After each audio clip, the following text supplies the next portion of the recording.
കുടുംബവാഴ്ച ഇന്ത്യയിലൊരു യാഥാർത്ഥ്യമായിട്ട് എത്രയോ കാലമായിരിക്കുന്നു. രാജ്യത്ത് നെഹ്റു കുടുംബം തുടങ്ങിവെച്ച ആ വാഴ്ച ഇന്ന് മിക്ക പാർട്ടികളെയും ഗ്രസിച്ചിരിക്കുന്നു.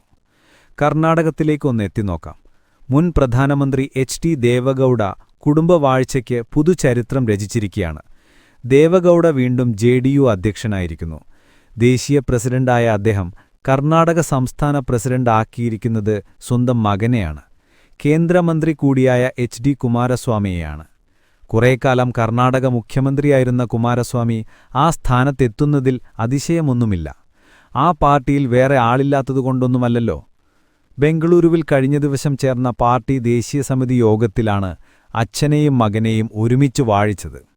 കേന്ദ്രമന്ത്രിയായതിനാൽ കുമാരസ്വാമിക്ക് പകരം അദ്ദേഹത്തിന്റെ മകൻ നിഖിൽ കുമാരസ്വാമിയെ അധ്യക്ഷനാക്കുമെന്നാണ് എല്ലാവരും കരുതിയിരുന്നത്.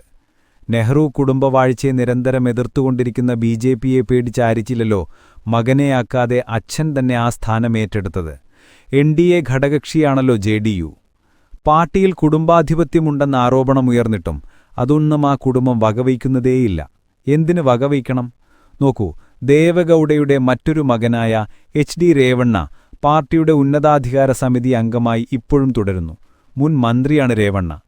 ആ രേവണ്ണയുടെ മകൻ സൂരജ് പാർട്ടിയുടെ പ്രചാരണ സമിതി അംഗമാണെന്നതും മറക്കേണ്ടതില്ല.